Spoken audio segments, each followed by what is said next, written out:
My name is Sweet Tea, and I am a drag queen.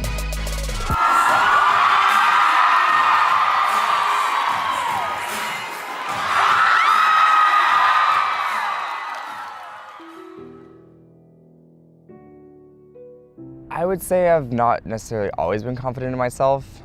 Even when I came out my freshman year of high school, which was incredibly early for a lot of people in the community, I was confident in my gayness, and I was not necessarily confident in my queerness. I was one of those people who were like, it's okay to be gay, but as long as you're not like super femme, super high energy, you can be who you are within the bounds that the South has kind of created for you. So living in the South and being a part of the LGBTQIA+ community definitely has its challenges to it, just because the Southern culture is more religious, more conservative, more withheld in its traditional values. So you just it's a lot of code switching, and it's a lot of knowing when and where you can be who and what you are, and to like what degree of yourself that you want to show. Yeah, so definitely some of the things I don't agree with is this university is it's very run by the state legislature. I mean, it is a public university, and kind of just ignoring the students. Examples would be like defunding of the Pride Center and different other multicultural groups on campus. A sex week for students there, and the university had committed about $11,000 in taxpayer funds to that exposition.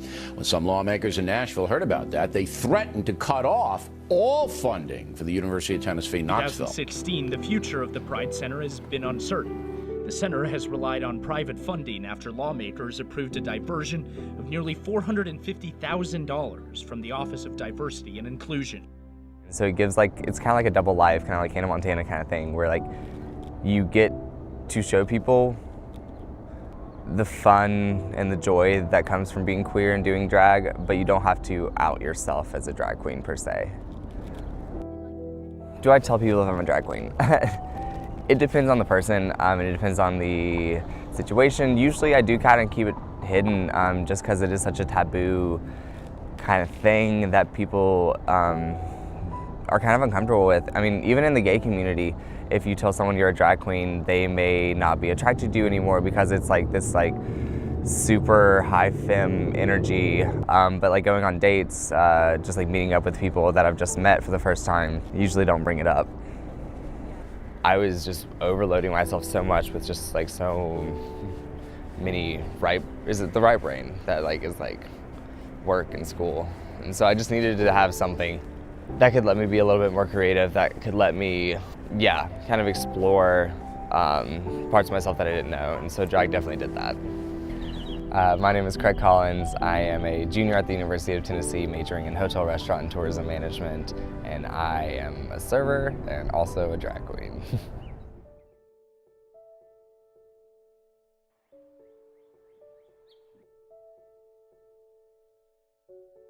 I was involved with SEAT, and they put on Sex Week, and they have a Sex Week drag show, and they were like, you should do it. And I was like, I have no idea what I would do or how I would do it. And they're like, just do it and have fun. And so I did, and it was an absolute blast. Okay, so I have to point out this one because this is the first thing that I wore for the first Sex Week drag show ever. And it was like a little tearaway because it has all the buttons. It was for a Before It Cheats number. So, super cute. I still have it. I love wearing it. And granted, it did take me a while after that to actually get into actually doing drag. But that was definitely the starting point. But this is probably the funniest thing. This is what I bring to gigs, and I got it when I was in high school when I started doing musical theater because I needed something to carry on my stage makeup but not look like gay.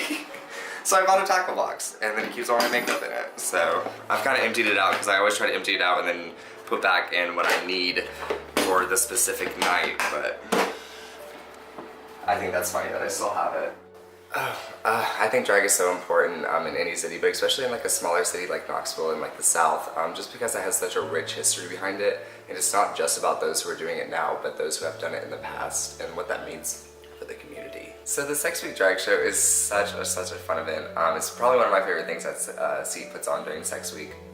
It's UT students and local Knoxville girls all come together and perform for the Knoxville students and anyone else who wants to come. We don't limit it just to like Knoxville UTK students.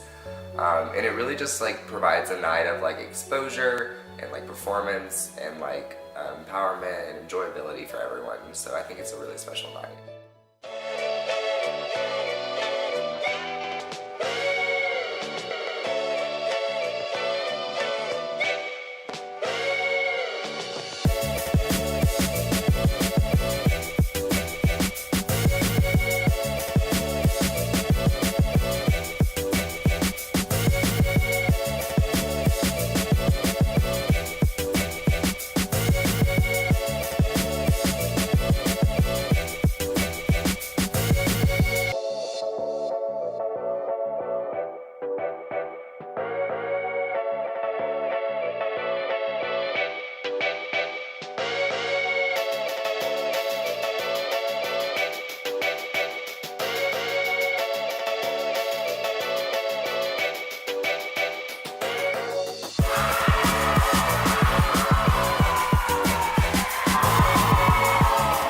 I think it's just such a unique form of expression that you don't get to do in your everyday lives. Like when I go out to clubs, like I can put on some like club kid makeup and some like funky club kid outfits and like that's fine.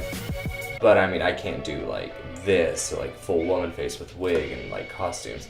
I think it's just such a unique form of expression people don't get a chance to do every day. And so the times that you do get to do it, it's really special. So this year is so much different because I've started doing drag professionally, like, and getting paid for it. And so like it's really allowed me to step it up and do some really, really unique things. Drag isn't a really expensive hobby. And it's also a hobby that's really easy to fall in love with. So that's just something super important that you have to keep in mind, that if you start this, it gets very, very addicting. Sweet Tea is an eclectic mix of New York club kid dreams that have been banished to a local trailer park. The number I'm performing tonight is E.T. by Katy Perry, so a little out there, a little spaceshipy, planety. Sweet Tea has been pretty well received within the community. It was definitely more of an edgier, more theatrical club kid style than the older queens were used to. But they kind of like took that rough stone and kind of helped polish it out. So now I have this nice mix of like classic drag with new age drag with like old age like club kid like influences. So it's really fun. I've enjoyed Knoxville. Drag, I think, is the ultimate form of like queer expression. I think drag is like the pinnacle of like that uncomfortableness for some people because it is so like in your face and expressive, and I think that's why I love it so much. It's made me so much more confident in myself. Drag's just kind of given me that opportunity to like ignore that fear and just kind of do it and realize that like when you do it, people kind of like gravitate towards you and like cheer behind you. Sweet Tea, SWEET, period, capital T, period.